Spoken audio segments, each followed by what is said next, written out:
Dante Corvino drove his shoulder through the hedge, tore the branches apart with both hands, and came out the other side already reaching, because the sound behind the maple was a child's and it was choking. The girl in the red lace dress stumbled backward across the roots, the black bow half torn out of her curls, and screamed at him not to take her mother away. "Please don't take my mama away. My mama didn't do anything." He stopped, blood beaded where a thorn had opened his knuckle. The most feared man in Chicago lowered himself onto one knee in the wet leaves and asked her very quietly who had made her cry. If this story moves you even a little, please take 1 second to subscribe to the channel and stay with me all the way to the end, because what this little girl says in the final 10 minutes is the reason I wrote it. And do me one favor, drop a comment telling me what city you are watching from. I want to see how far this story travels tonight. She didn't answer him. That was the first thing that snagged in his chest, and he would think about it for weeks afterward. She didn't answer because she didn't believe an answer would change anything. She had already decided in whatever way a 5-year-old decides. Things that grown men who came through hedges were the kind of grown men who took mothers away, and that the only thing left to do was press her spine into the tree until the bark stopped her and hold the stuffed bird against her ribs like a shield. Dante had spent 13 years learning to read the exact moment a man stopped believing he could be saved. He had watched it happen across tables, across gun barrels, across the width of a garage floor. He knew the look. He had put the look on faces himself. He had never once seen it on something that came up no higher than his belt. He stayed on the knee. His suit was ruined, and he did not care, which was itself a small piece of information about himself he had not previously possessed. Behind him on the gravel, Saint had stopped walking. The dog was 130 pounds of brindle cane corso, who had been in the house 6 years and had bitten 4 men in that time, all of whom had deserved it. Saint did not greet guests. Saint did not tolerate hands. Saint had walked past his child every single day for 8 weeks with the flat indifference of an animal who had catalogued her as staff adjacent and therefore beneath notice. Now he came off the gravel path. He came slowly, ears down, no sound in his throat, and he did not stop at Dante's leg the way he had stopped at Dante's leg every day for 6 years. He walked past his own master. He sat down against the girl's shin and put the weight of his enormous head across her knee, and he let out a breath through his nose, and he closed his eyes. Dante watched his own animal choose a side. Understood, standing at the edge of that he had just been outvoted in his own garden by a dog who had never been wrong about a person in his life. The girl's hand came off the stuffed bird and went into the loose skin at the back of Saint's neck. She was still crying, but the crying had changed shape. It had stopped being the wild kind and become the exhausted kind, which is worse because it means a child has been at it a long time. "Who made you cry?" he asked again. And this time it came out of her in pieces, out of order, the way it comes out of children who have been holding it too long. "Mrs. Halloran. The ring, the one with the red stone in it, the pretty one from behind the glass." Mrs. Halloran had told everybody that Mama took it. Mrs. Halloran had said Mama would be gone before the lights came on. And Mama had said, "Don't worry, baby." And then Mama had gone into the little room and shut the door, and Mama never shut doors. Dante did not interrupt. That was the second thing. He was a man who interrupted for a living. He had built an entire career out of the interruption, the raised hand, the 1-degree tilt of the head that stopped a room mid-sentence. He asked no follow-up questions. He did not narrow his eyes at her, which was the reflex of 10 years, in which he caught and killed in his own face before it could arrive. He simply let a 5-year-old talk until she ran out of pieces. When she was done, she looked at him with her chin wet and her bow hanging off one curl, and she waited to find out what he was going to do about it, the way you wait for weather. He put his hand out, palm up, open. He didn't reach for her, didn't lean in, didn't say anything, and later he would not be able to explain to anyone why he had known to do it that way. He held his hand in the space between them, and he waited, and it was a long wait, long enough that his thigh started to burn. Her fingers came into his palm, still shaking. He lifted her, and she weighed nothing. That was the part that reached him. 13 years of dead weight men creates his own father's coffin on his shoulder at 25, and this thing weighed less than a folded coat, and it put its head down on his shoulder without asking permission, and Saint rose and fell in at his heel with his tail low and his steps short escorting. Halfway back up the path, she turned her face into the side of his neck, and said the first sentence all day that had nothing in it of fear. "You smell like coffee." He did not answer her, but the hand under her back closed slightly, not to hold her tighter, just to confirm the fact of her. The improbable fact of a small living thing leaning its whole trust against a man who had spent 13 years making certain that nobody leaned on him at all. Something behind his sternum came apart along one thin seam. The great hall was where the household did its dying. Everybody in that house knew it. 8 people had been dismissed in that room in the last year, and every one of them had been dismissed standing in the same 3 square feet of marble, and by an unspoken arithmetic, the staff had learned to count the year in firings the way other households counted it in holidays. Claire Donnelly was standing in those 3 square feet with her head down. 29 years old laundress, 11 months in the house, hands red to the second knuckle from a morning of bleaching collars. She had her fingers laced in front of her apron to stop them moving, and it wasn't working. She'd already done the math on the way down the service stairs. No reference, no wages owed until the 15th. A lease in Cicero she was 2 weeks behind on. A daughter. In front of her, Ingrid Halloran held a folded sheet of paper. 38 years under this roof. Silver bun pinned so tight, not one hair had escaped since the Carter administration. She had drafted the notice at 11 that morning, which meant she had drafted it 4 hours before anybody had looked in a locker, and she was holding it the way a woman holds a card she already knows is the winning one. She never unfolded it.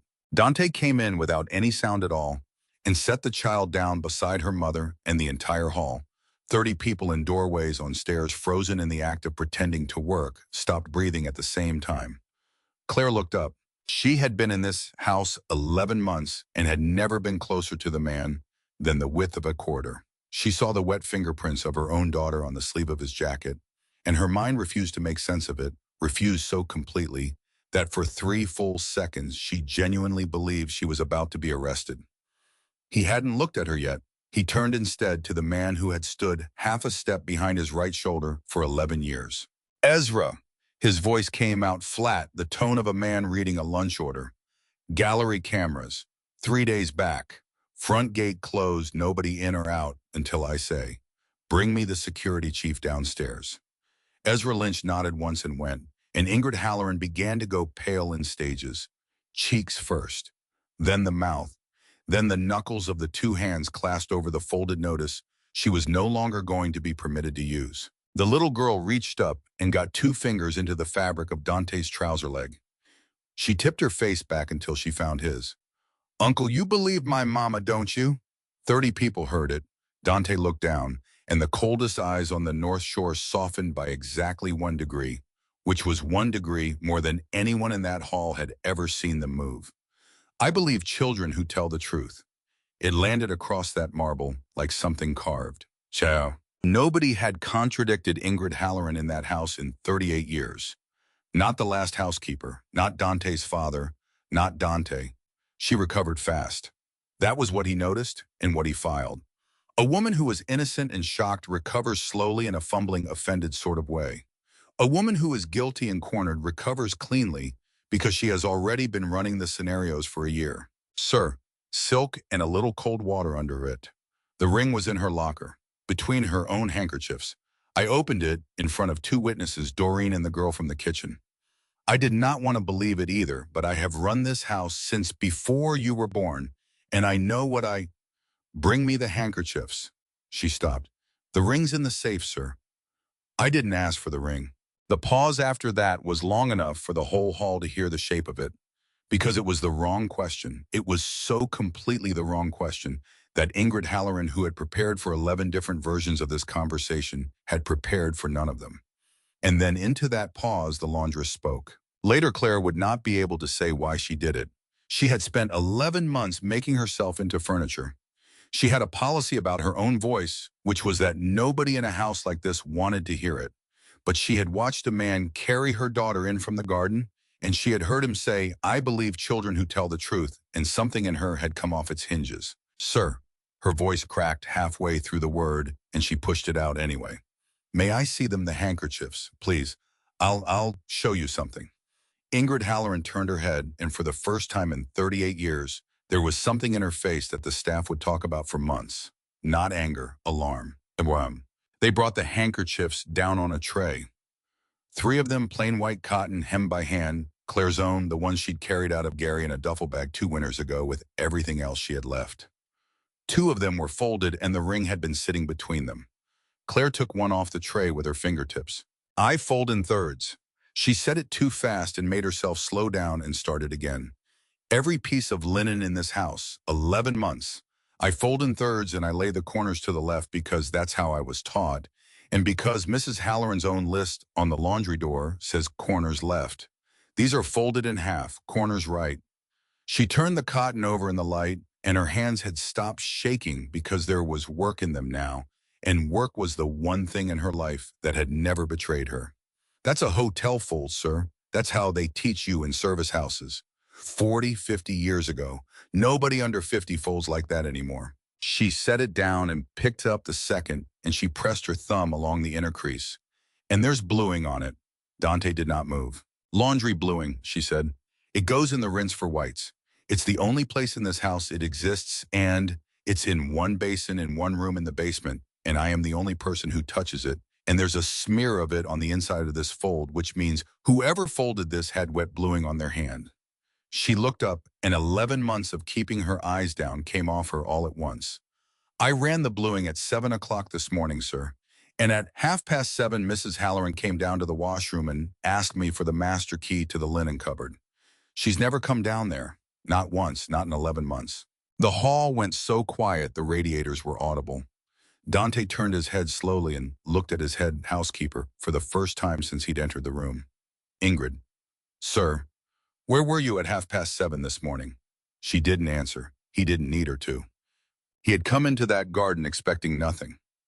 That was the thing he kept turning over. He'd been walking the path because his doctor had told him to walk, and because he could not sit still in a house that size, and he had heard a noise behind a hedge, and if the noise had been anything else, a bird, a gardener wind, he would have kept walking, and a woman would have been out on the road by 6 o'clock with a child, and no reference, and he would never have known her name. Instead, he had a 5-year-old's testimony from one direction and a laundress's from the other, arriving an hour apart from 2 people who had no way to coordinate and nothing to gain, and they matched at every seam. He did not have a camera. He had a child and a fold. It was better evidence than most of what men had been killed on in his father's time. Downstairs, an hour later, Ezra Lynch put a leather folder on the table and slid it across. You want the footage first or the money first? Money. Ezra opened it for him. 4 suppliers, all New Jersey registrations, all invoicing the estate on a rotating quarterly cycle. Cleaning compound never delivered. Silver polish that had never existed in any warehouse in America. Floor wax billed at 4 times market to an address that turned out to be a mail drop over a dry cleaner in Passaic. 211,000, Ezra said. Over 4 years. She kept every single invoice under the audit threshold. She knew what the threshold was, which means somebody told her what the threshold was. Dante turned the pages slowly. He didn't curse. He didn't slam anything.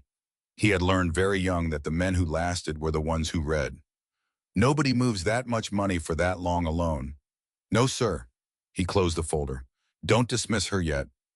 Ezra's head came up. Sir, give her 2 more days. Dante set his palm flat on the leather and left it there.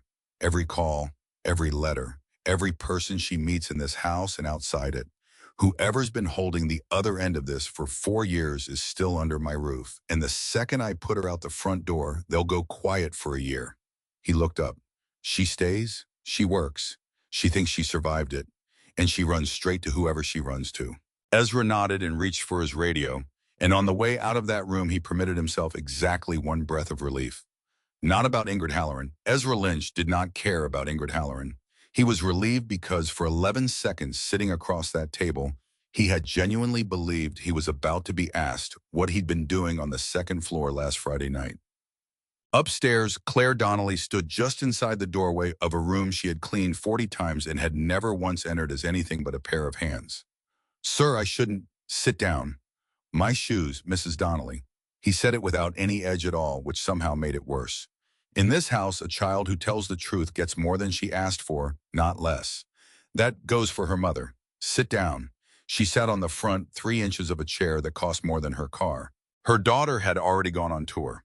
That was Nora's method. She entered a room and she toured it, fingertips out, cataloging. The crystal decanter, the silver frames, the gold clasp on a music box that hadn't been wound in 3 decades. Then she stopped in front of the fireplace and looked up at the portrait over it, and she stood there so long that Claire started to get up. "She's pretty," Nora said. "Uncle Dante, who is she?" I was quiet for 3 seconds. When his voice came, it had gravel in it that hadn't been there downstairs. "That's my mother." Nora nodded slowly, the way children nod when they've had something confirmed that they already suspected. "I think she's looking at me." Claire's hands went still in her lap. And Dante Corvino, 38 years old, who had buried that woman when he was 12 and had not spoken about her out loud in a decade, stood in the middle of his own living room and discovered he could not immediately produce a sentence. Some children are not yet old enough to understand death. They are more than old enough to see the loneliness of a man who has spent 26 years without a mother, and they will say it straight out in a room full of good furniture because nobody has taught them yet that it's rude. Ingrid Halloran did exactly what he'd said she would do. Over the next 2 days, she made 3 calls from a phone in the pantry to a number that routed through a bank in Grand Cayman and terminated somewhere Ezra's people could not follow.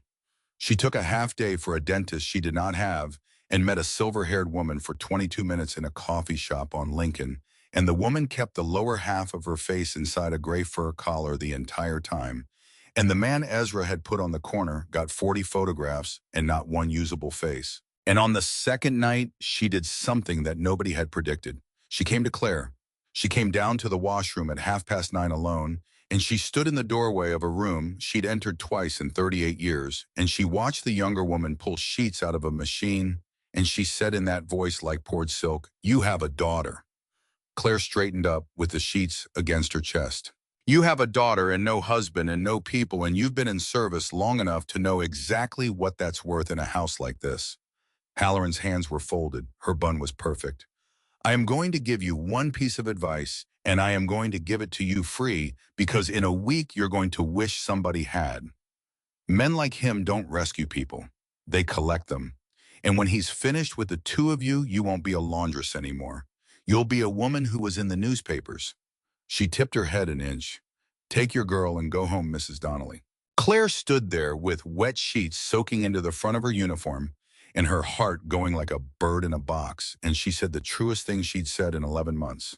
"I don't have a home. You made sure of that at 7 o'clock Tuesday morning."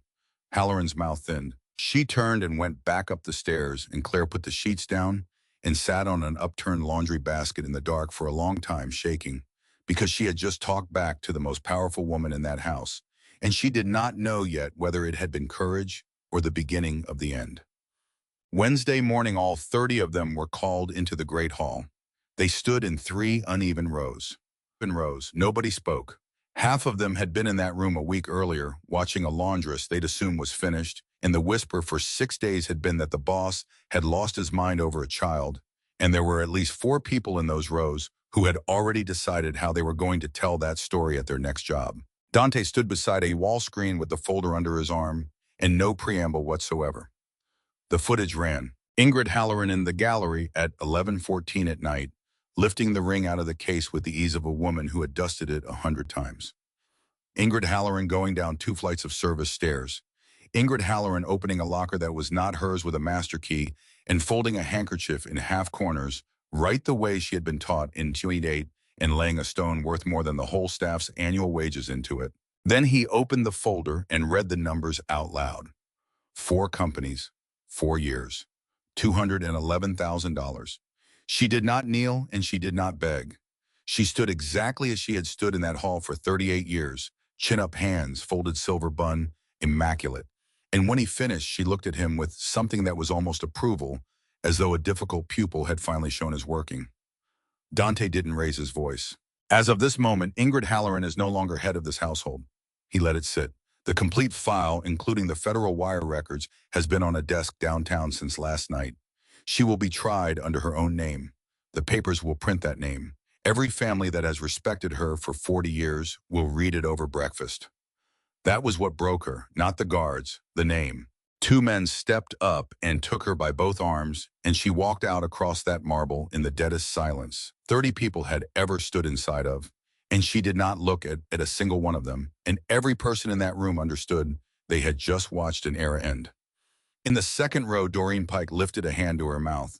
It was a perfect gesture.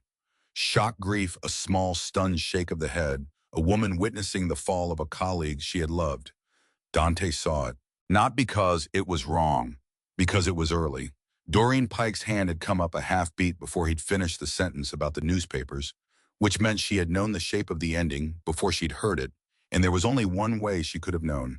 He filed it and said nothing, and he did not tell Ezra Lynch, and afterward he would think a very long time about why he hadn't. So, by Thursday morning, the house had a new housekeeper of the main wing, and the name on the door was Donnelly. Her wages tripled. Claire read the figure 3 times, and then she went into the linen cupboard and shut the door and stood with her hand over her mouth, because it was the first time since Gary that she had opened a piece of paper about money and not felt the floor tilt.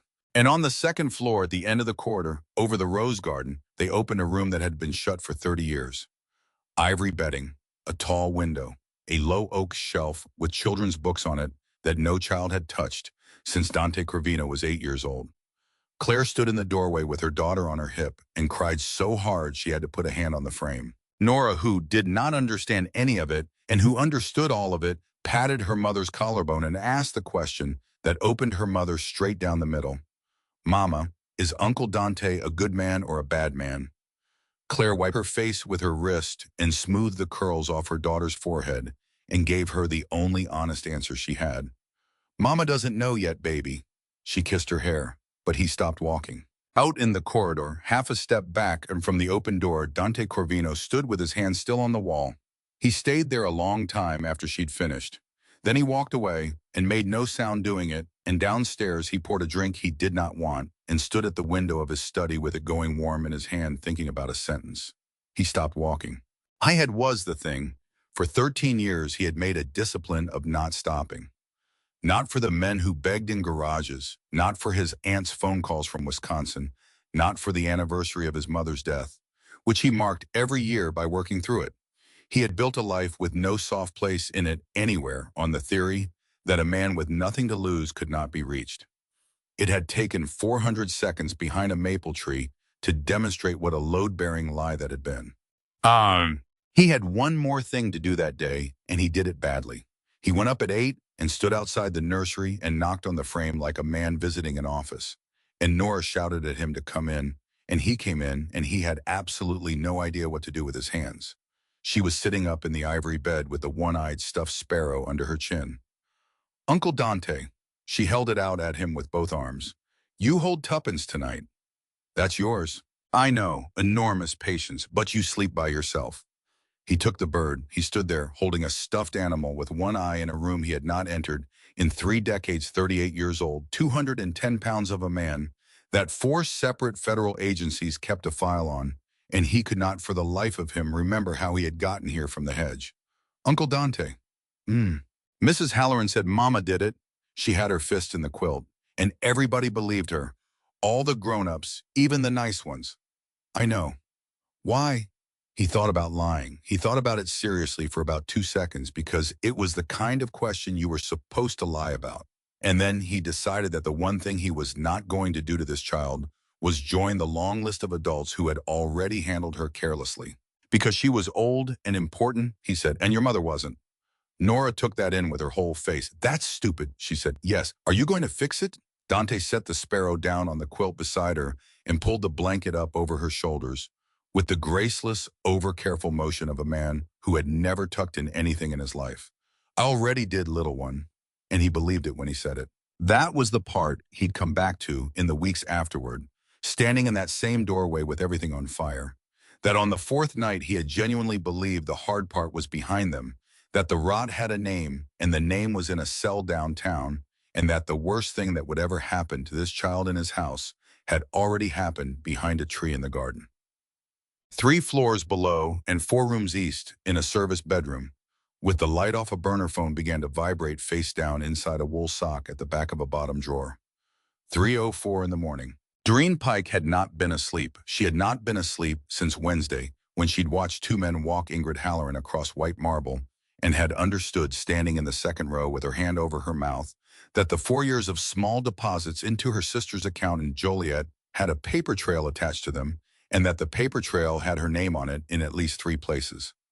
She got the drawer open in the dark and got her hand around it. She answered on the second ring. For 9 minutes, neither woman raised her voice. Doreen sat on the edge of a bed with her feet bare on cold floorboards and said almost nothing at all. And what she did say twice was yes. Then the line went dead, and she sat there holding it against her chest with both hands. Down the corridor and 1 floor up, in a room with ivory bedding that had been shut for 30 years, a 5-year-old slept with one arm over a one-eyed sparrow and no idea whatsoever that a woman she had said good morning to 400 times had just been given her name. Nobody gave the order about the lights. That was what Claire noticed first, and it took her 9 days to notice it because it happened the way weather happens. The corridor sconces on the second floor had always gone dark at 7. Then one night they were still burning at 8, and the night after that, and when she finally asked the man who handled the timers, he shrugged and said the little one didn't like the dark, did she? And went back to his coffee like he'd been asked about the plumbing. The kitchen started leaving warm milk on the back of the stove after supper. Nobody asked them to. The gardener, Dominic, 62 years old and 20 years in that house, took his ladder out on a Tuesday and cut back the pear branch that hung over the west path. And when Claire asked him why, he said the girl ran under it chasing the dog, and one of these days it was going to catch her in the eye. He said it like a man defending a decision he'd already been criticized for. Nobody had criticized him. 30 people who had spent their entire working lives being invisible had, without a single meeting, rearranged an estate around one 5-year-old, and not one of them would have admitted it out loud. Claire understood something then that frightened her more than being fired had. They weren't doing it for Nora.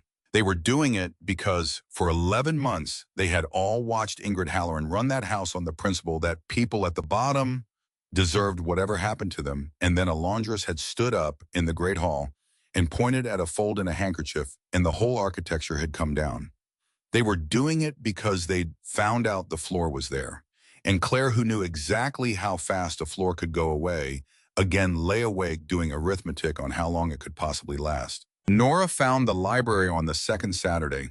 She stood in the doorway a long time before she went in, which was not her habit, and then she walked the perimeter with her fingertips out and pulled down the one book on the whole 2 floors whose spine she recognized. Blue cloth gone soft.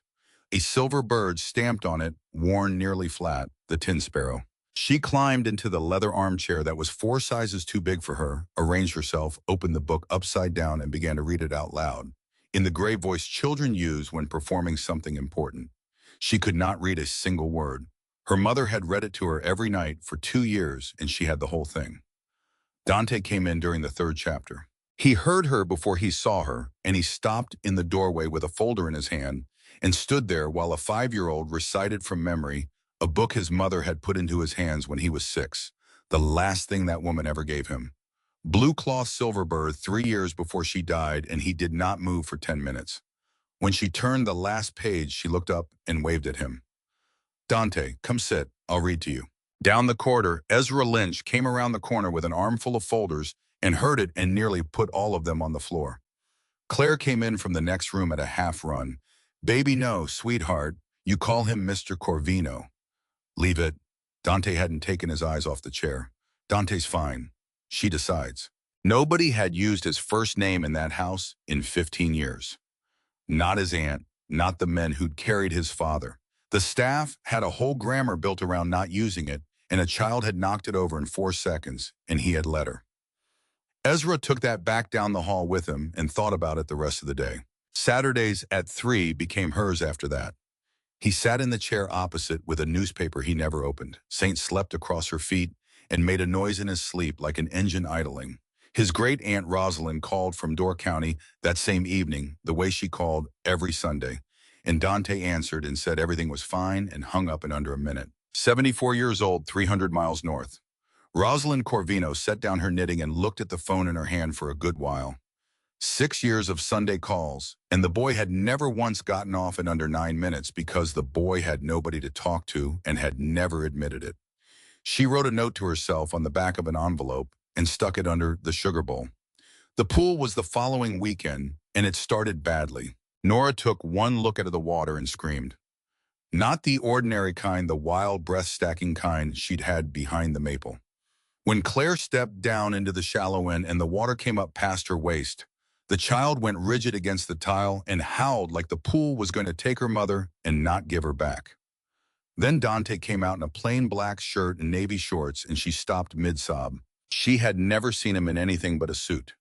He had ink from his collarbone up the left side of his throat, a sparrow wing's back and a line of it down his sternum, and she stared at that with her mouth still open and her face wet and forgot entirely what she'd been screaming about.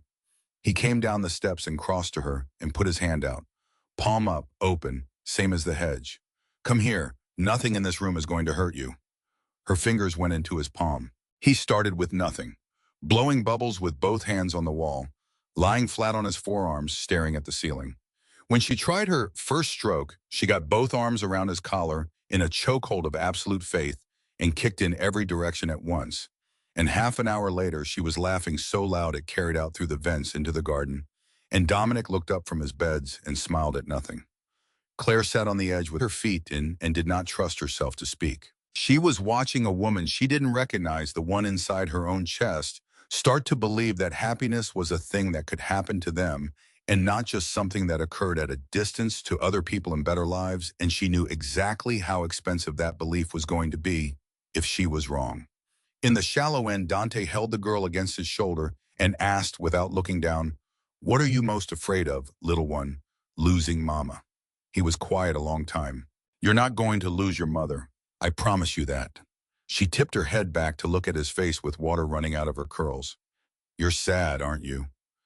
4 seconds of nothing. "Sometimes." She put a small, wet hand flat on his cheek.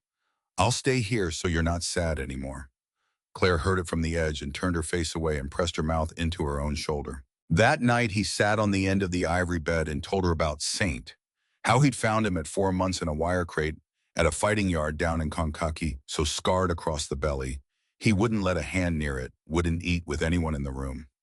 How it had taken 2 years of sitting on the floor and saying nothing before the dog rolled over one evening and let a human being touch him there. Nora listened all the way through without a single interruption, which for her was extraordinary. Then she frowned. "So you're like Saint," she said. "You got hit a lot too, huh?" Dante didn't answer. Outside the door, Claire took the back of her wrist across her eyes and went quietly down the hall. That was the last good week. Serafina Belandi's car came up the drive on a Friday afternoon without an appointment, and she came through the front hall like she already had the deed, and she pushed open the door of the small parlor and stopped. Dante was in the low chair by the window. The girl was on his lap with her legs folded under her and a picture book across both of them, informing him with tremendous seriousness that the elephant's name was Reginald and always had been. The smile on the Sarah's mouth froze for exactly half a second before it slid back into position. Nora slid down off his lap, walked 2 steps, and looked up at her with open admiration. "You're so pretty. Are you a queen?" Sarah's smile widened all the way to the teeth. "No, darling. I'm going to be the lady of this house very soon." Claire was in the far doorway with a tea tray, and the temperature in her chest dropped straight through the floor. She set the tray down, kept her eyes low, and got out. Dante stood. "Sarah, my study." He shut the door behind them and didn't offer her the chair. And that was the first mistake he made that autumn, though it would take him weeks to understand it. 3 months, she said, "a date. My father has been patient past the point of dignity." After the internal review, which ends when, it may be 6 months, it may be a year. And Serafina Belandi did something he did not expect, which was that she stopped performing. "Do you know how old I was?" She said it flat, not a question. 27. I was 27 years old, and I was sitting in my father's kitchen in Grosse Pointe, and 2 men I'd never met signed a piece of paper in the next room, and then my father came in and told me I was engaged and asked me to make coffee. She didn't raise her voice once. I didn't cry. I didn't ask a single question. I went upstairs and I started learning. I learned 6 families. I learned who your father owed and who owed him. I learned which of your uncles drinks and which one talks. I have spent 5 years making myself into the only thing anybody ever told me I was allowed to be, Dante, and I did it well, and I did it without complaining once. He said nothing. "And now there's a child in your lap." Her voice moved for the first time. And you're looking at me the way men look at furniture that came with the house. Sarah, I'm not asking you to love me. I stopped wanting that in the second year. She put her glove back on one finger at a time. I'm asking you not to make me into nothing. That's all. That's the entire ask. She got to the door and put her hand on it. The girl's charming, she said. Don't let her get too used to this place. Children break so easily. He should have answered that. He would think about it later that he had let her walk out of that room, with her honesty still lying on the floor between them, unpicked up, and that a woman who has been honest exactly once in 5 years and is met with silence does not try it a second time. She waited 5 minutes in the garage before her car came around. A second vehicle rolled in, a black Cadillac, and the woman behind the wheel was not a driver. Doreen Pike in a plain coat with a grocery tote on the passenger seat for an alibi. The conversation lasted 6 minutes. At the end of it, Doreen slid a thick envelope into the lining of her coat, and Sarah never once looked at her. Everything about that little girl and her mother, Sarah said to the windshield. Every step, every day. 3 days later, she began arriving every afternoon. There was an unwritten rule in that house. As old as the wall, staff bowed to the future lady, the way they bowed to the dawn. Backs bent, eyes down, no exceptions. The first afternoon, she ran one gloved finger down the marble of the Great Hall, examined it like evidence, and announced that the floor was not bright enough. Claire Donnelly would re-scrub it, all 40 meters front door to the base of the staircase before the evening light hit the columns. Claire knelt on that stone for 3 hours with a bucket and a brush. And when she got up, her knees were the color of overripe plums, and she went down to the washroom and put a wet cloth on them and did not tell anyone. The second afternoon, Sarah walked through the small parlor, reached across her own body with practiced grace, and put a crystal bottle of perfume off the console onto the parquet. $4,000 of French glass and jasmine oil ran into the seams of the wood. She turned to the two staff who happened to be standing there and said clearly at a slightly raised volume that the maid had bumped her elbow. 3 months of Claire's wages were deducted before dinner by a clerk on paper. Claire found out from a payroll slip. The third afternoon, she sent for her in the linen room. That dress, Sarah didn't sit. You'll wear the house uniform, high-collar apron cap. That is the Corvino standard, and it has been for 60 years, and whatever arrangement you think you have with him, it does not extend to what you put on your body in my house. Claire said nothing. Look at me. She looked up, and Sarah, in a voice like honey, poured slow in front of 6 people who happened to be within earshot, and every one of whom would repeat it before nightfall. Who exactly do you think you are sleeping in the main wing? Does it not shame you at all, letting your daughter be raised on a man's pity? Claire bit the inside of her lower lip until she tasted it and kept her eyes on the floor and did not answer because there was no answer, because part of her had been asking herself the same question at 3 in the morning for 2 weeks. But Nora was at the end of that corridor with a wooden puzzle. She heard every word. She came down that hallway at a dead run and got both arms around her mother's leg and put her chin up at the beautiful woman in the black dress. You don't talk to my mama like that. Her voice cracked. She kept going. My mama's not ashamed. My mama's the best one. Sarah's mouth opened. She started to bend down, and Saint came through the doorway. He didn't bark. He didn't show a tooth. 130 pounds of brindle walked into the space between a woman and a child, sat down on his haunches, and put his black eyes on Serafina Belandi. And out of somewhere deep in his chest came a sound that was more felt through the floor than heard. She stopped mid-sentence. Her lips went thin. She turned on her heel and walked out, and it took her 11 steps to get to the stairs, and every one of them was measured, and 6 members of staff watched her go, and not one of them bowed. That was the moment it stopped being about Claire. Ezra brought it to him that evening. Dante stood at the study window and looked at the pond for 20 minutes and said absolutely nothing. Nothing, and Ezra, who had stood behind that shoulder for 11 years and could read his moods off the back of his neck, understood that something had shifted position permanently. Then Dante turned around. From tonight, Claire Donnelly reports to me. Nobody else gives her an order.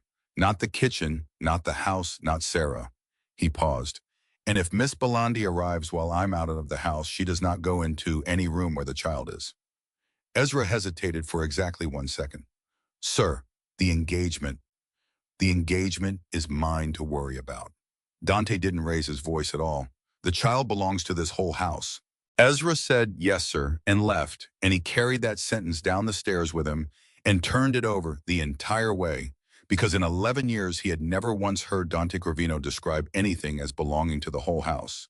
He was still turning it over at midnight in a car parked outside a restaurant in Bronzeville, telling a man from Cleveland that the situation at the Corvino estate had become considerably more useful than anyone had projected. Claire sat on the edge of her daughter's bed that night and smoothed the damp curls off her forehead and whispered an apology into her hair for words a 5-year-old should never have had to hear. Nora didn't wake up, but her fingers closed around her mother's hand in her sleep and didn't let go. And Claire sat there in the dark with her hand trapped and understood with total clarity that whatever happened next, she was not going to be able to protect this child by being small and quiet and grateful.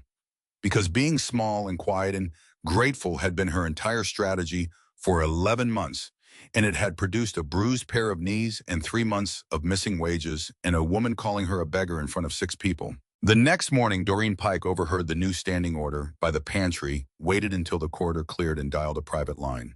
"He's protecting them now, openly. It's an order." A pause. "We'll have to play it differently." And Sarah played it differently. She stopped coming. That was the part that unsettled Claire more than any of it, the sudden, complete quiet. 4 days went by with no black car in the drive, and the staff relaxed and Claire did not, because she had grown up in a house where the quiet was the part before. What was happening in the quiet was this: a woman with unlimited money and one source inside the building began very methodically to close every road that led out of that estate on Claire Donnelly's own 2 feet. The property firm in Cicero terminated her lease, 30 days belongings sold at the company's discretion. The bank in Gary, where she still had $411, closed the account for irregularities and mailed a check to an address she no longer had. The agency that had placed her 11 months ago wrote to say that a complaint had been received and that they were regrettably unable to represent her going forward. 3 doors, 4 days. By the end of that week, Claire Donnelly had exactly one place in the world where she and her daughter could sleep, and it was a room on the 2nd floor of the house of a man she'd known for 6 weeks, which was precisely the point. The storm came in off the lake on the last Thursday of October, and at 2 in the morning, a crack of thunder went off directly over the roof, and Nora sat up in the ivory bed with the sparrow against her chest. She went down the hall barefoot looking for her mother. The room was empty. There was a thin band of light at the bottom of the service stairs, and she followed it, and in the small kitchen off the pantry, her mother was sitting at the wooden table with both hands pressed over her face, crying without making any sound at all. On the table in front of her was one sheet of paper. Nora walked over and put the one-eyed sparrow in her mother's lap. "Mama, tuppence will protect you." She got her arms as far around as they went. "And me, please don't cry." Claire pulled her in and put her face into her daughter's hair, which still smelled like lavender soap, and neither of them saw the man in the doorway.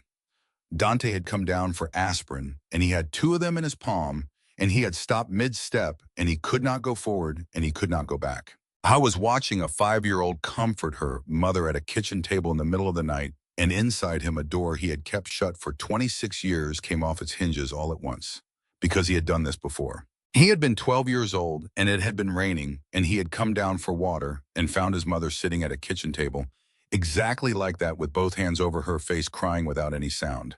And he had stood in the doorway for the length of about 4 breaths, and then he had turned around and gone back up the stairs because he had been 12 and frightened and had not known what you were supposed to say. 3 weeks later, she was gone. He had never told a living soul that he'd been in that doorway. Not his father, not Rosalind. 6 years of a secret that occupied roughly the space of a fist under his ribs. And the entirety of it was, I saw and I kept walking. He walked in. He set the aspirin on the counter. He pulled out the chair across from her and sat down in it, and for 30 seconds, he did not say anything at all. Then very quietly, "You don't have to cry alone anymore." Claire lifted her face. Her lashes were soaked. She looked at him like a woman who did not trust her own hearing. Nora climbed off her mother's lap onto his and pushed the sparrow into his hands. "You hold him tonight. He'll protect you too." Dante set the one-eyed bird on his knee. "What's the letter?" Claire slid it across. He read it in half a minute, and his expression did not change by 1 degree, and then he folded it in half and set it under his hand. "I'll handle it. Your home is here." She opened her mouth to argue. She had the whole argument ready. She'd been building it for 4 days about charity and what it costs and what people say. And then she looked down and saw that Nora had fallen asleep against his chest with one fist in his shirt and the other around the sparrow. She didn't say any of it. He carried the child upstairs and laid her down and pulled the quilt to her shoulders with the same clumsy over-carefulness. And on the way back, he stopped outside Claire's door. If you ever need to talk at night, the library's unlocked. Any hour. Then he walked away down the corridor, and Claire stood in her doorway and watched him go and did not know what to do with her own face. She went back in and sat on the bed and thought about what Ingrid Halloran had said in the washroom. Men like him don't rescue people. They collect them. And she thought about a man sitting down at a kitchen table at 2 in the morning and saying 7 words, and she could not make the two things fit inside the same person.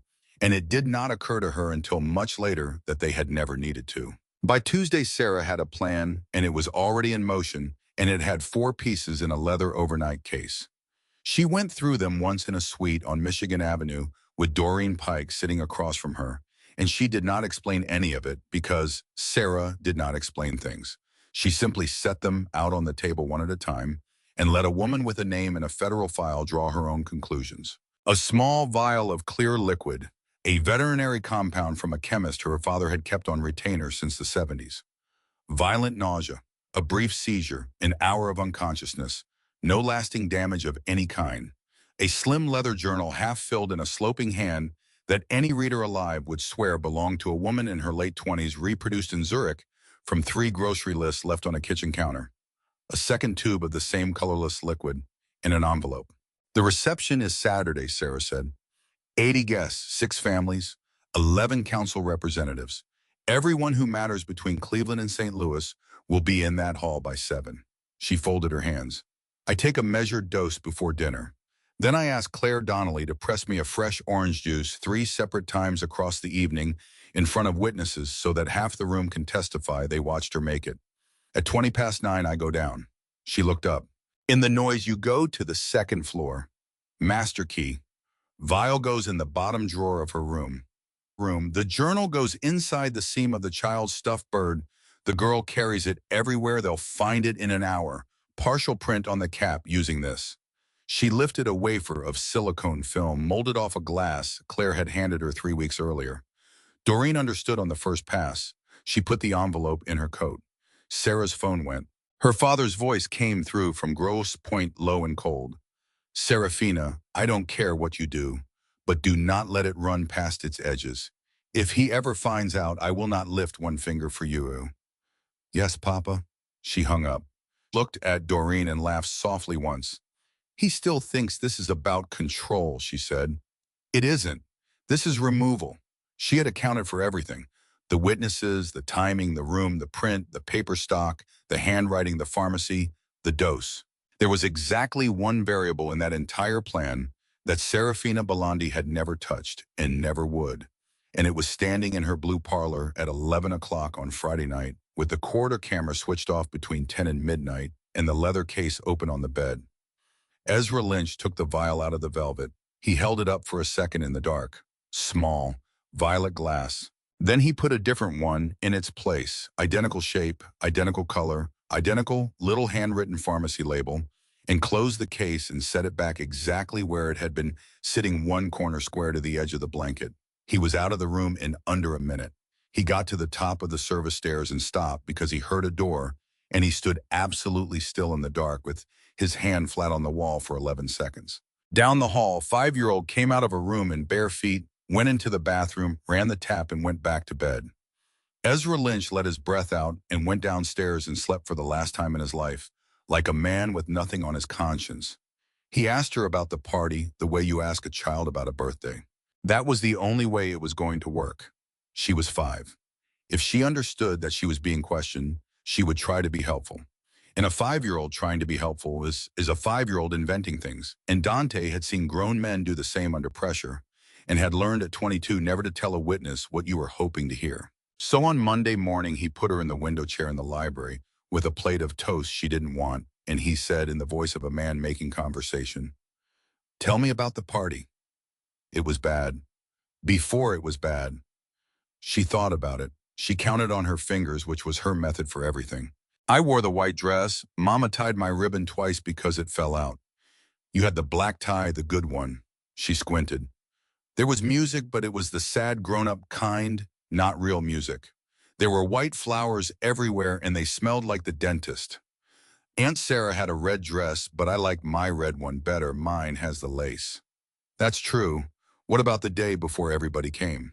Mama was doing the trays all day, and she said don't touch anything. She swung her feet. Aunt Rosalind came, and she smelled like the airplane. Anybody else? Did you see anybody going around the house? Uncle Ezra went up and down like 100 times. Dante turned a page of the newspaper he was not reading. Sounds about right. He had a long day. He went in Aunt Sarah's room. Everything in his chest stopped moving. He didn't lift his head. He kept his eyes on the page, and he made his voice come out with nothing in it at all, the same voice he'd used for 11 years to ask men what time they'd left a warehouse. Which room's Aunt Sarah's sweetheart? The blue one. Nora rolled her eyes at his slowness. The blue sitting room on the upstairs. She rests in there when she comes early before parties. She keeps her bag in there. She told me not to go in, and I didn't. Okay, when did you see him go in? I didn't see him go in. I saw him come out. She pulled her knees up. It was in the morning when Mama was getting my clothes, and I ran out in the hallway because tuppence was lost, and Uncle Ezra came out of the blue room, and he shut the door with two hands like this, all quiet, and he had a little bottle. Dante folded the newspaper very slowly and set it on the arm of the chair. A bottle. A little purple one, like the color of the flowers by the kitchen, the ones that smell nice. She held her thumb and forefinger about an inch apart. This big. He looked at me and he smiled and he said, run and play. So I ran and played, and I found tuppence under the stairs. Inside Dante's head, the entire structure of 6 weeks came apart and reassembled itself into a shape he had not once considered. Ezra Lynch had come out of Serafina Belandi's private room on the morning of the reception carrying a violet vial. Ezra Lynch, who had been standing behind his right shoulder for 11 years, who had carried the front left corner of his father's coffin, who had taken a round in the thigh in a parking garage in 2019 that had been meant for Dante's spine, who had sat at his table on Christmas for a decade because he had nowhere else to be. Ezra Lynch, who as of yesterday afternoon was in charge of investigating this. He did not change his face by 1 degree because there was a 5-year-old watching him. He got up out of the chair and went over and crouched down in front of her and put his hands on the arms of hers. Nora, look at me. She looked. You just did something very big. Bigger than you know, and I'm proud of you. She sat up a little straighter. Now I need you to do one more thing, and it's the hardest one. He didn't smile because she'd have known. Don't tell anyone what you just told me. Not the kitchen, not Dominic, not Aunt Rosalind, not Aunt Rosalind, not Aunt Rosalind, just you and me, nobody else in the world. She took a breath and nodded once with enormous gravity. Our secret, our secret. He kissed the top of her head and left her with a picture book and walked out of that library at a completely normal pace. And he went straight down to the garage and took the car out himself, and he did not tell his second-in-command where he was going, and it was the first time in 11 years he'd done that. Gabriel Moretti opened the door of the Bridgeport apartment before he knocked. 39 years old, cropped hair going gray at the temples faster than it should have. He'd been a lieutenant in that organization for 6 years until a string of complaints appeared out of nowhere in the space of 4 months. Money missing that turned up later. A shipment that went wrong, that wasn't his, an accusation from a man who'd left the country a week afterward, and Dante had put him out. Cleanly, without much thought. It had taken about 10 minutes on a Tuesday. Sir, sit down. Dante didn't sit. 3 years ago, I put you out of this family on paper I didn't check. He said it flat. I'm not going to insult you by apologizing for it in the doorway. I'll do that properly later if we both live through the week. Gabriel didn't say anything. Right now, you're the only person in this organization I trust, and I mean that literally, not a figure of speech. There is nobody else. Not my aunt's people, not the house, not the office. Dante put his hands on the back of a chair. 3 lines, and I want them running at the same time. 1 every dollar Ezra Lynch has moved in 3 years, offshore cash. Anything to a number I can't put a name on. 2 every contact he's had with an outside family, Cleveland, Milwaukee, anybody. 3 where Sarah Belandi's prescription was actually filled, who wrote it, what was in it, and what the coroner pulled out of her blood. Gabriel wrote all of it down without asking one question. Then he looked up. You suspect Ezra? Dante looked out the window at nothing. My housekeeper's 5-year-old just gave me the only real lead I've had in 72 hours. He said it almost to himself. Sometimes the truth comes out of the mouth nobody thinks to hold a microphone in front of. How long do I have? 48 hours, then I move. Gabriel closed the notebook. Sir, he hesitated and then didn't. I need you to understand something before you walk out of here because it's going to matter to how you read what I bring you. He set the pen down. I never left. 3 years I never left. I've been in the shadow of this thing the whole time. 3 sources in finance, 2 in security. A lawyer Ezra cut loose 14 months ago who has been waiting for somebody to knock on his door. I've been watching Ezra Lynch since the day he did it to me because it took me about 6 weeks to work out who'd done it, and I've had nothing else to do since. Dante turned around. How much of what I just asked for do you already have? About 60%, 200 miles east in a Belandi house in Grosse Pointe. Claire Donnelly was refusing to eat. Not as a protest. She'd tried. She'd sat with the tray on her knees in a locked upstairs room with a woman outside the door who brought her soup twice a day and would not look at her, and her body had simply declined to participate, and by the second morning she'd stopped trying. She had done the arithmetic on the first night because she was a person who did arithmetic, and it came out to this 72 hours of which 51 remained. A man 300 miles away who had promised her nothing, and a journal in her own handwriting that she had never written a word of. And here was the thing nobody in that house understood about Claire Donnelly, and the thing that Sarah had fatally misread 6 weeks ago when she'd looked at a laundress and seen a victim. Claire had buried a husband at 27. She had walked out of Gary, Indiana with a duffel bag, $400 and a 2-year-old, and had gotten herself into service in a house in Lake Forest inside 5 weeks, which is not a thing that happens to people who fold up. She had been quiet for 11 months because quiet was the strategy. It had never once been the personality. So on the second morning, she stopped crying and started thinking, and what she thought about was the journal. She asked for Aurelio Belandi 4 times before he came. He came on the 3rd afternoon out of contempt more than anything. He wanted to look at the woman who'd killed his daughter, and he wanted her to know he could, and he stood in the doorway with his hands behind his back. Say it. I want to see the journal. He laughed at her. It was a terrible sound. You want to see it? I want to see it in front of you. Not alone. You hold it, I'll point. Her voice didn't shake, and she was as surprised by that as he was. Don Belandi, you have 80 witnesses and a body, and you can do whatever you want to me on Thursday morning. And I know that. I'm asking for 10 minutes with a book I supposedly wrote. If I'm guilty, you lose 10 minutes.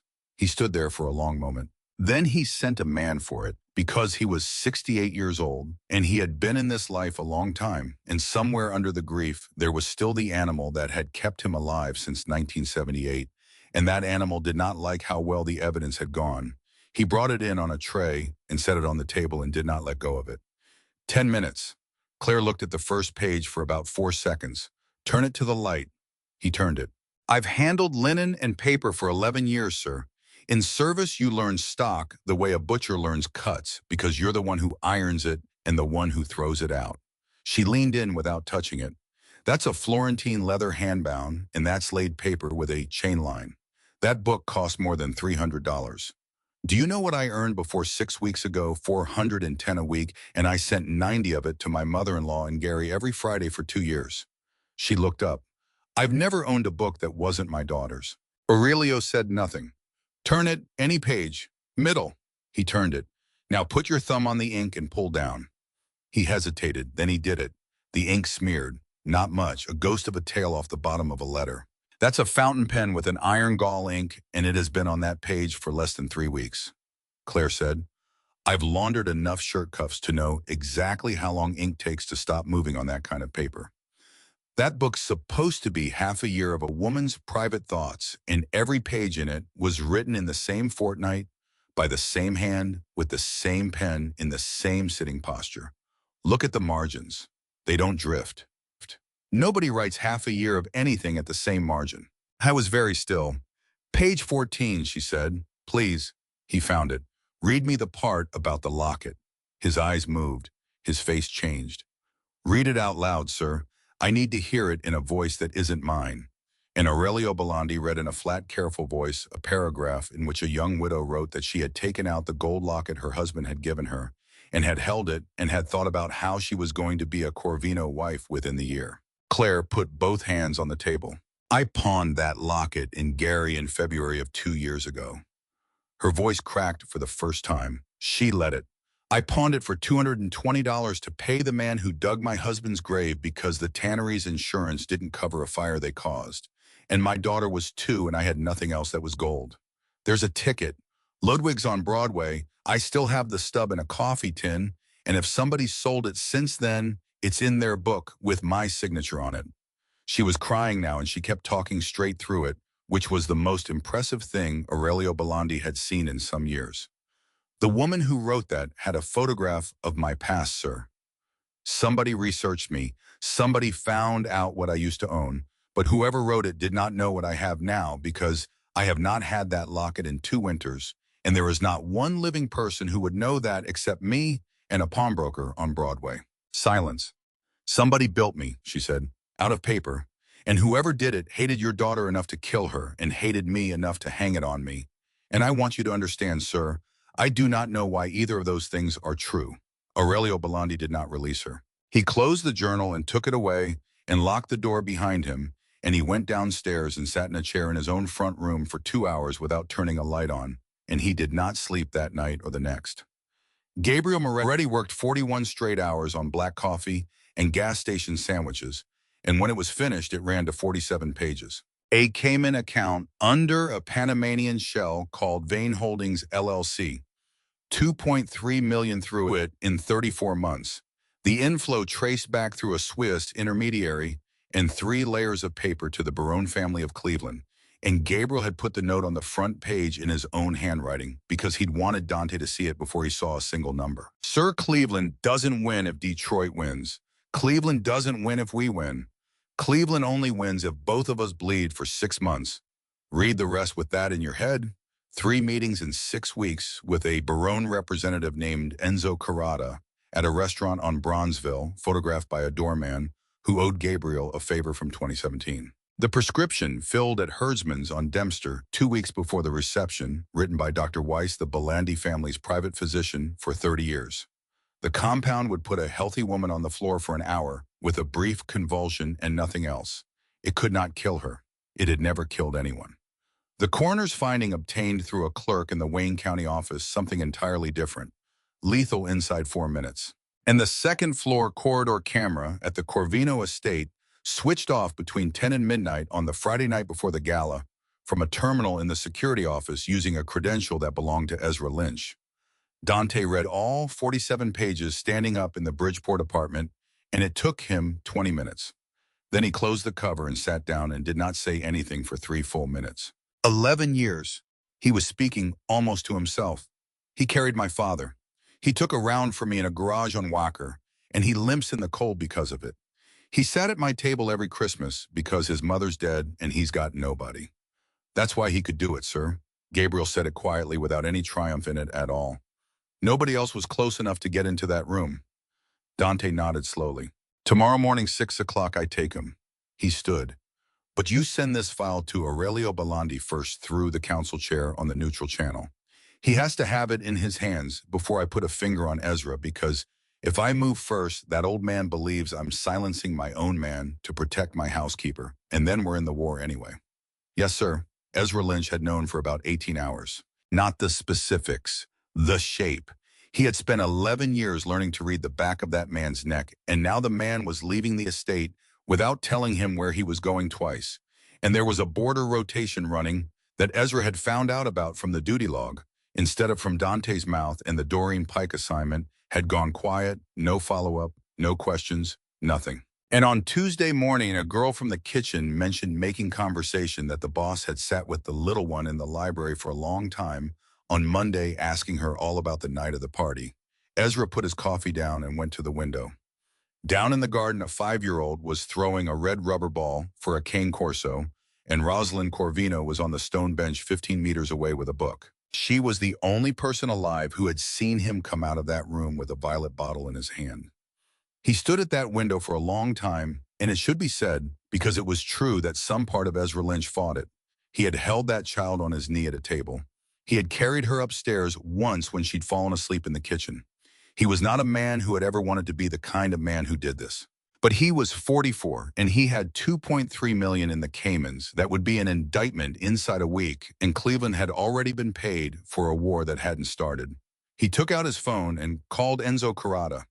Plans changed. I need a location near the state line inside 12 hours, and I need a way to bring a child out of this house without anybody looking twice. He came out into the garden at 10 with his hands in his coat pockets, and he crouched down until his eyes were level with hers. Uncle Ezra's got news for you. She stopped bouncing the ball. She wasn't frightened. Why would she be? He had been in that house longer than she had been alive. Uncle Ezra knows where your mama is. Everything in her face changed at once. She's at Aunt Sarah's family's house in Michigan, and she's fine. She's absolutely fine. She's just got to stay there a little while. He kept his voice easy. The thing is, Uncle Dante won't take you to see her. He's scared it's dangerous, but I could take you just for an hour, then straight back. For an hour. 1 hour, you'd see her, you'd hug her, and you'd come home. For 50 hours, she had missed her mother so badly that she had been waking up crying in her sleep with her fist around the sparrow, and Rosalind had heard it through the wall both nights and hadn't known what to do about it. But she hesitated. Does Dante know that was the moment? Ezra Lynch had 11 years of experience getting frightened men to do things, and he understood exactly what he had in front of him, and he took the extra half second to do it properly. Uncle Dante's busy trying to bring her back the official way, he said gently, and that takes weeks. It might take a month. He might not manage it at all this week. He tipped his head. And if you tell Aunt Rosalind, she'll tell him, and he'll say no. You know why? Because he's scared of losing you. He told you that himself, didn't he? At the pool. Her mouth came open a little. So it's a secret between you and me. And there it was. Because she had a secret. She'd had one since Monday morning with Dante about the purple bottle, and he'd told her nobody else in the world, and she had kept it for 2 whole days and had felt enormous doing it. Secrets were the thing grown-ups gave each other when they trusted you. She stood there a long time with the ball against her stomach. Okay, she said, but Tuppence comes. Of course Tuppence comes. He's got to look after you. I took her hand and walked her across the back of the garden to the West Service Gate, the gardener's gate, unattended at mid-morning, and his car was already parked on the other side of it. The thin silver chain on her wrist, the one Claire had given her on her 3rd birthday with the little rabbit charm, bought secondhand for $11, caught on the wooden latch as she stepped through. It came off and dropped into the grass. Neither of them noticed. The car left at 10:22. At 11:15, Rosalind called her in for a snack and got nothing, and called again, and then stood up off the bench, and by the time she got to the house, Saint was already at the west gate barking without stopping, and he would not come when she called him, which he had never once failed to do. Dominic found the bracelet in the grass under the latch. He ran the whole way back with it in his fist, 62 years old, and put it in Rosalind Corvino's hand, and she knew what it was before he finished opening his fingers. Dante was on the expressway coming back from Bridgeport. He heard his aunt's voice and pulled the car onto the shoulder. Nora's gone. Rosalind's voice was steady, and it was costing her. The bracelet's at the west gate. Nobody's seen her since 20 past 10. He did not ask a second question. Close every gate, nobody in or out, not staff, not deliveries, not Ezra Lynch. Especially not Ezra Lynch. Call Gabriel Moretti, now the number's in my desk. His voice had gone completely flat. 40 minutes. He hung up. And then Dante Corvino sat on the shoulder of the Kennedy Expressway with both hands on the wheel and did not move for 1 full minute, and what happened inside him in that minute had never happened before in his adult life. Not when they buried his father. Not the 3 times men had come for him. Not at 12 standing in a doorway watching his mother cry. This was the total sickening loss of control, the discovery that he had built 13 years on the principle that a man with nothing to lose cannot be reached, and that he had voluntarily handed the entire structure to a 5-year-old who weighed less than a folded coat. He picked up the phone. Gabriel, Ezra took the child out of the house at 10:20 this morning. He was already pulling back into traffic. He's moving her toward the state line. Everything you have got, every source right now. I need a location in 3 hours. The warehouse was 45 minutes from the estate and 20 from Belandi ground, which was the entire point of it. A furniture storage lot on paper held by a Barone intermediary empty for 8 months. Ezra put her in a small room on the ground floor with a mattress, a bottle of water, and a plate of cookies, and handed her the sparrow. Wait right here. I'm going to go get your mama. 1 hour and I'll be back with her. She sat down on the mattress. But mama's in Michigan. Why don't we go there? Because they're bringing her part way. I'm meeting her on the road. He was already at the door. Be a good girl. Eat the cookies. He closed it and locked it from the outside. The room next door was separated from hers by one thin wooden partition, and Ezra Lynch, who was a careful man, had checked that the door locked and had not checked anything else. And 8 months of an unheated building had split that partition in 4 places, and he had no idea at all about the hearing of a 5-year-old child. Nora put the sparrow down on the mattress. She went to the wall and put her ear against it. The girl's the only piece left. Ezra's voice close enough that she got every word. She told him she saw me with the bottle. If she's alive, the whole thing comes apart. He's already looking at me. He's left the estate twice this week without telling me, and I know he's met Moretti. Another day and he's got enough. Enzo Carrata further off. So the main line, 2 hours from now, I call Aurelio Belandi direct. I tell him Corvino's bringing men over the line tonight to take the woman back by force. He's 68 and he just buried his daughter. He'll believe it. He'll go defensive and then he'll hit first. Dante retaliates. 6 months, both houses in the ground, and Cleveland walks in and picks it up. A pause, and I take what's left of the Corvino table after Dante falls in the fighting. And the kid. 3 seconds of nothing. She doesn't see the sun come up, Ezra said. We leave her on Belandi ground. The old man believes Corvino's men did it for Sarah. One more spark and the whole thing burns exactly the way it's supposed to. On the other side of that wall, Nora Donnelly held her breath. She was 5. She did not understand retaliates and she did not understand Cleveland. She understood 4 things perfectly. Dante was looking for her. Uncle Ezra wanted her gone.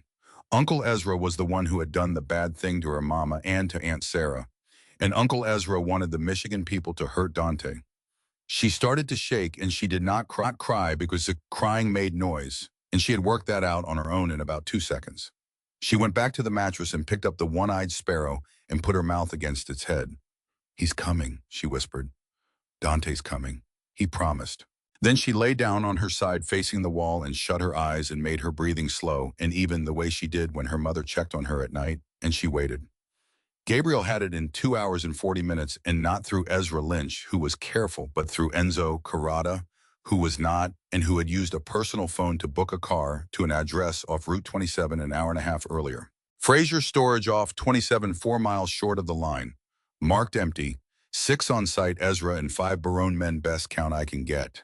He was already moving. Sir, one more thing, and I'd rather tell you now than after. I sent the file to Belandi 20 minutes ago through the council chair. Before you gave me the order, if Ezra makes that call and the old man's got the file in his hands first, the call means nothing. If I'd waited for you, it would have been the other way round. A beat. Forgive the overreach. Dante was quiet for a second. Thank you, Gabriel. At 6 minutes past 4 in Grosse Pointe, Aurelio Belandi finished 47 pages. He closed the cover. He sat completely still for 3 minutes. Then he stood up and went to the door and said 2 things to the man outside it. Release the Donnelly woman. My car takes her back to Lake Forest tonight with 2 of ours, and she is not to be touched or spoken to on the way. His hand was on the frame and it was shaking. And stand every man down off that border. Now, tonight. Ezra Lynch has put a knife into both these houses, and I have been holding it for him for 3 days. Claire Donnelly walked out of that house at 12 minutes past 4 in borrowed clothes with her own shoes in her hand. She was in the back of a Belandi car heading west, alive cleared, coming home, and she did not know and would not know for another 3 hours that her daughter was sitting on a mattress in an unheated warehouse 40 miles from the estate, pretending to be asleep. At 20 to 6:20 men went the last 200 meters on foot through dry timber with no lights and no sound. Gabriel took the east side because it was the only direction Ezra Lynch would not think to watch. And Dante Corvino stopped at the tree line with his weapon in his hand and his heart going like a hammer and raised his arm and held it there. He held his arm up for 11 seconds. Every man behind him understood what those 11 seconds were. They were not tactical. The formation was set. The sides were covered. Gabriel had the east, and there was nothing left to arrange. Dante Corvino was standing at a tree line with his hand in the air because there was a 5-year-old somewhere inside that building. And the moment he dropped his arm, she stopped being a hostage and started being a variable. He had done this 11 times in 13 years. He had never once hesitated. He dropped his arm. The front door came apart under a hydraulic ram in about 3 seconds, and the 2 Barone men in the front office got their hands halfway to their belts before it was finished, and it was finished. 2 more in the loading bay went down behind a pallet stack, and one of them kept firing at the ceiling for 4 seconds after he'd stopped being able to aim. It took 2 minutes and 40 seconds, and it was never a battle because Gabriel had come in the east door while everyone in that building was looking west. And that is the entire difference between 20 men and 6. Enzo Carrata made it as far as the stairs. And Ezra Lynch, who had 11 years of hearing that exact sound at Dante's shoulder and knew precisely what it meant, did not run for an exit. He ran for the storeroom. He kicked the door in and got a fistful of the back of her sweater and hauled her out with one arm, and Nora Donnelly came up off that mattress with the one-eyed sparrow still in her hand, and he backed into the main hall with the barrel against her temple. Dante was already standing in the middle of the floor. His weapon was down at his side. 20 men behind him, and every one of them had a clear angle, and not one of them was going to take it, and Ezra Lynch knew that, which was the only reason he was still breathing. "Don't." Ezra's voice cracked on it. "Don't move, Dante. Nobody's moving. Tell them to put them down." "No," Ezra laughed. It was a bad sound hoarse, the laugh of a man who had already understood the arithmetic and had not agreed to it yet. 11 years, he was breathing hard. 11 years I stood at your right hand. I carried the front left corner of your father's box, and I still limp in the cold because of a garage on Whacker that was your garage. And now look at you." The gun shifted an inch and came back. "The most dangerous man in this state is standing in a warehouse at 6 o'clock at night with 20 guns behind him over a housekeeper's brat." Dante didn't move. "You'd end me," Ezra said, "over a kid you've known 4 months. And Dante Corvino answered him, and his voice was so quiet that the men at the back had to lean in for it. "I spent 13 years with nothing to lose." Ezra's face changed. "No wife, no child, no one waiting up for me. My mother's dead, my father's dead, and I built the whole thing on the idea that a man you can't reach is a man you can't beat, and I was proud of it." He took one step forward, and Ezra didn't fire. "Then a 5-year-old cried behind a tree in my garden, and I stopped walking. That's all. That's the whole thing. She gave me the one thing I never had in my life, Ezra. She gave me something to lose." He took another step. "And the day you put your hand on her, you picked out your own ending. You just didn't know you were doing it." Ezra Lynch's hand had started to shake on the grip. It was not fear of dying. Dante watched it happen and understood exactly what it was because he'd seen it in garages and back rooms. And once in a church, it was the moment a man finally hears the sentence he has been refusing to say to himself for 6 weeks out loud in somebody else's voice. "If you fire," Ezra said, "her head goes first. You know that." Dante said nothing. He only stood there. He looked at Ezra, and then he looked down at the child, and Nora Donnelly looked back at him with plaster dust in her curls and both eyes enormous and wet, and not one sound coming out of her. And then she said it clearly in a small voice that carried the whole length of that hall. "Dante, I'm not afraid." Ezra Lynch froze. Half a second. That was all it was. A man holding a gun to a child's head hears the child announce she is not frightened of him, and something in the base of his brain stalls out for exactly half a second while it tries to process the information. Gabriel Moretti had been on the rear catwalk for 90 seconds waiting for it. One shot, right shoulder. The pistol hit the concrete and bounced twice, and Ezra went down onto his knees with his arm hanging, and Dante crossed that floor faster than any of his men had ever seen him move. He kicked the weapon away into the dark. He got both hands under her arms and lifted her clear and pulled her hard against his chest, and she got her arms around his neck and locked them there and did not cry. "I knew you'd come." Her mouth was against his collar. "I told Tuppence. I told him and told him." Dante Corvino stood in the middle of a warehouse floor holding a 5-year-old for 47 seconds before he was able to produce a single word. "You were brave," he finally said into her hair. "You're the bravest person I have ever met in my life. Do you understand me, anybody? Ever?" I heard him. She pulled back to look at him urgent because it was important and she'd been carrying it for 4 hours. "Dante, listen, I heard him through the wall. He said he was going to call the Michigan man and tell him a lie so they'd come and hurt you. He said it. He said 2 hours and it's been ages. I know, sweetheart. He said the bad thing about Mama was him. He said it. I know." He put his hand flat on the back of her head. "It's already stopped. It stopped before you got here. Your mother's in a car right now going home." She went completely still. "Home to our house. Home to our house." And that was when she finally cried, and it took about 10 minutes to stop. Behind them, Gabriel had Ezra Lynch cuffed on the floor, with a field dressing packed into his shoulder, and Ezra looked up at Dante one last time, with blood soaking into his collar, and made the last decision of his life as a free man, which was to be cruel. "You know what she'll figure out?" He was breathing in short pulls. 10 years, 12, she'll be old enough to work out who you actually are, what this house is, where every dollar of that ivory bedroom came from." His mouth pulled. "And she'll work out you were never her father. Not once. Not for one day. And on that day, you'll wish to God you'd kept walking past that tree." Dante didn't answer him. He turned to Gabriel with the child still on his arm. "Take him back alive." He said it without any heat at all, which frightened the men listening more than shouting would have. Not a mark on him that a doctor didn't put there. He goes in front of the Council of Houses, and he stands there, and he says all of it out loud. Cleveland, the money, the vial, the girl, every year of the last 3. 6 families need to hear it from his own mouth. "Yes, sir." "And Gabriel." Dante stopped at the doorway. "You had 90 seconds on that catwalk, and you waited for her." "I waited for the half second, sir. She gave it to me." Dante carried her out. He put her in the front seat because she wouldn't let go of his neck long enough to be put anywhere else. And he drove the 40 miles himself with one hand and her fist in his shirt the entire way. And about halfway back, she fell asleep, sitting up.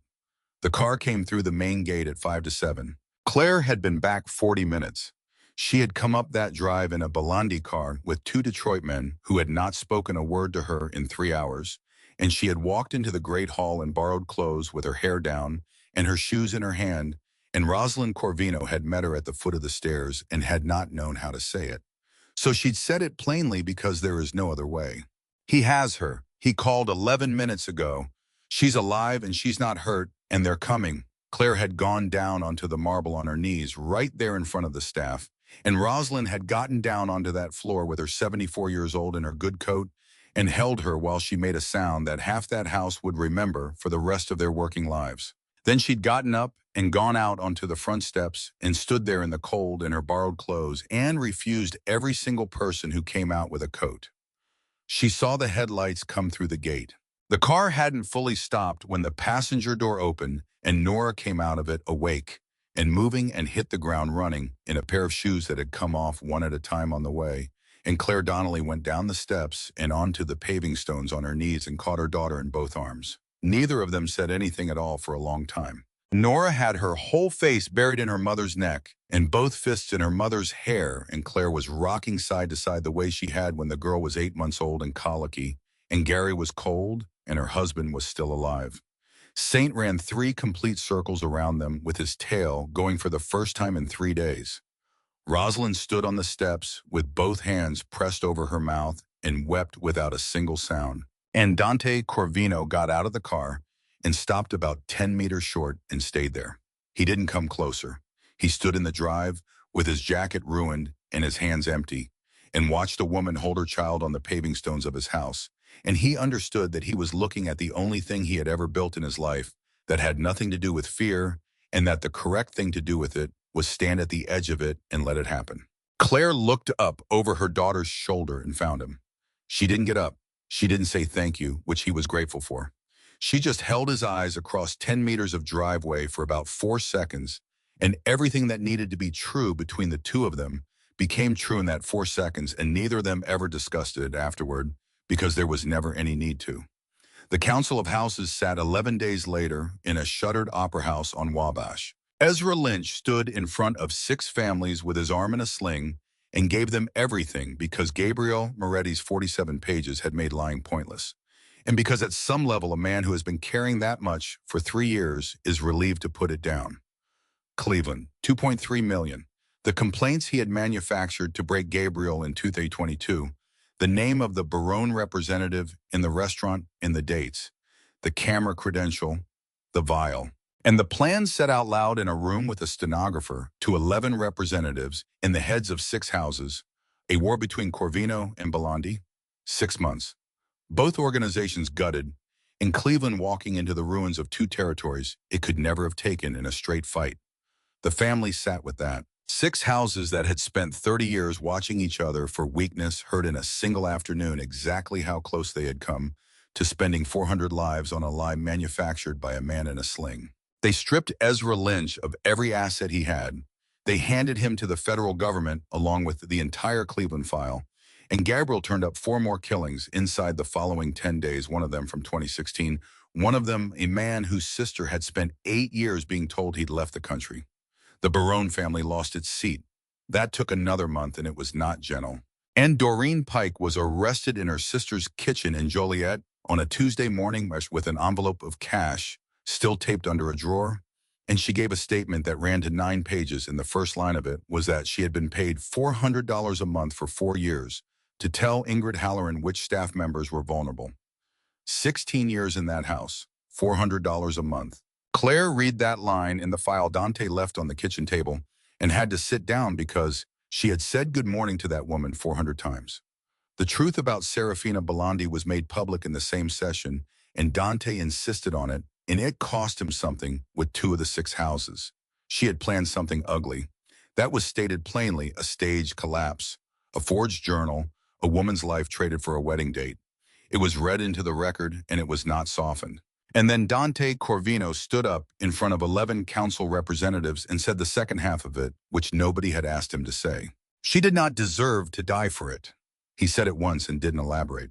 She was traded to my family at 27 by 2 men who never asked her a question. She fought for the only life she was ever permitted to want. She was wrong, and she would have answered for it, and she should have had the chance to. Whatever else goes in the record, that goes in it too. Aurelio Belandi was sitting 8 feet away and did not look at him while he said it. The funeral had been the week before.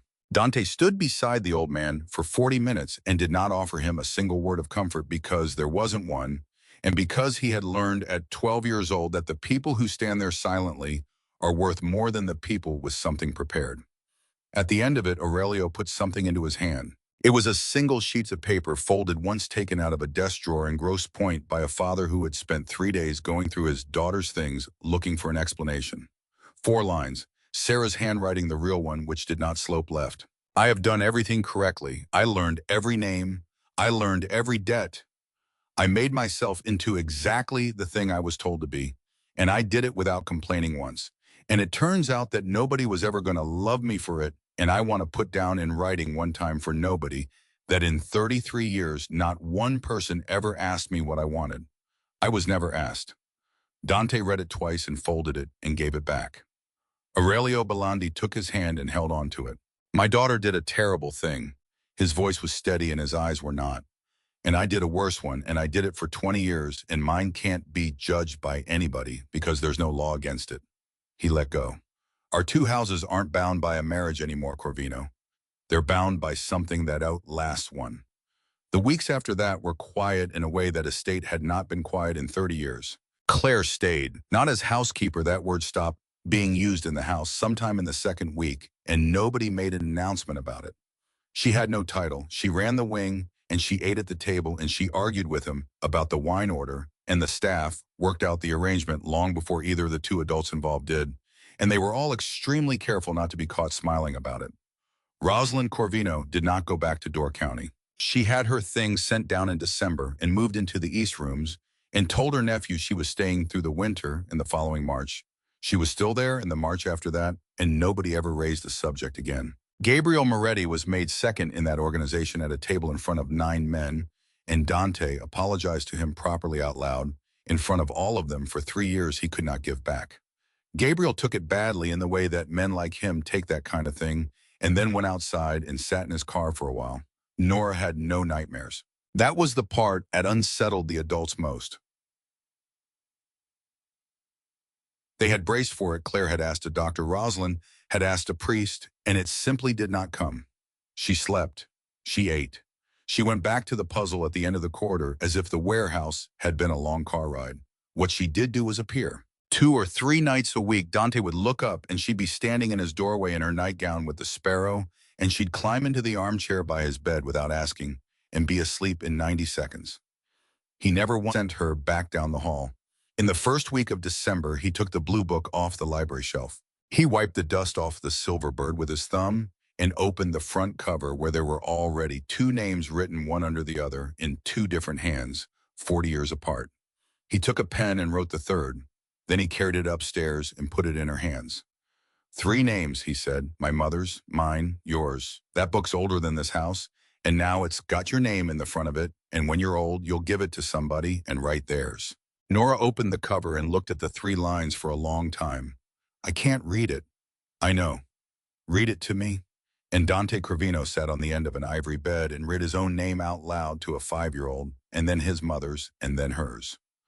The last Sunday of that month, she came and got him by the hand. She led him out through the back of the house and down the path and past the hedge, and she wouldn't say where they were going, and Claire came a few steps behind with her arms folded, and Rosalind came after her with a tray of cocoa she absolutely did not need to be carrying and would not let anyone take. Nora stopped at the maple, the exact tree, the exact place 4 months to the week where a man in a ruined suit had come through a hedge at a dead run. She dug into the pocket of her sweater and pulled out a piece of paper, folded into quarters, and unfolded it, and it was a crayon drawing she had done that morning at the kitchen table with her tongue between her teeth. 3 figures holding hands.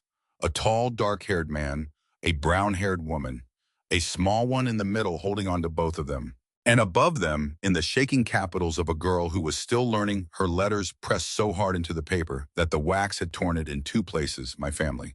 She held it up with both hands. Dante. Her chin was already going. Can I call you Papa? Nobody moved. Claire had one hand over her mouth. Rosalind put the tray down on the stone bench because she couldn't hold it. 4 months ago, in this same place, in this same light, Dante Cravino had gone down onto one knee in the leaves and asked a stranger's child who had made her cry. He went down onto that knee again. He took both of her hands in both of his, and the coldest eyes on the North Shore of Chicago were wet. And he did not do a single thing to hide it, not with his aunt standing there, not with 30 staff watching from 4 different windows of that house, not with any of it. If that's what you want, he said, then yes. His voice went, he let it. Yes, little one, Papa. She made a sound that was half a shriek and threw both arms around his neck hard enough to knock him back on his heel. He held her. And he lifted his eyes over the top of her curls and found Claire standing 3 meters back with both hands pressed flat against her chest and her face wrecked, and the 2 of them looked at each other for a long moment, and neither one of them said a word because there was nothing left in the world that needed saying. Later, much later, people would ask him about it, the men in his own organization carefully, his aunt less carefully, and once 10 years on a girl of 15 who wanted to know why he'd stopped that day when nobody else in that house ever had. And Dante Corvino always gave the same answer, and it was never a long one. He said he hadn't done anything. He said he'd been walking a gravel path he'd walked 10,000 times, and he'd heard a sound behind a hedge. And every instinct he'd built over 13 years had told him it was somebody else's problem and to keep his feet moving. And he said that the only thing he had ever done right in his entire life was ignore that instinct for 4 seconds. Because Ingrid Halloran had been believed over Claire Donnelly for one reason, and it was not evidence. Because Aurelio Belandi had been ready to execute a woman on the strength of a journal for one reason, and it was not evidence either. Because Doreen Pike had chosen her targets for 16 years by asking one question, who would nobody believe? And she had never once been wrong until the week she was. Every single person who was destroyed in that story had been destroyed by the same assumption. And every single person who was saved by one man who broke it. A 5-year-old had told the truth 3 separate times to a house full of people who had every reason to ignore her, and had been right 3 separate times and had never once been thanked for it by anyone except him. The world is very loud, and it is arranged almost entirely to keep the smallest voices in it from being heard. And every single thing that mattered in that house began the day one man stopped walking for a child crying behind a tree.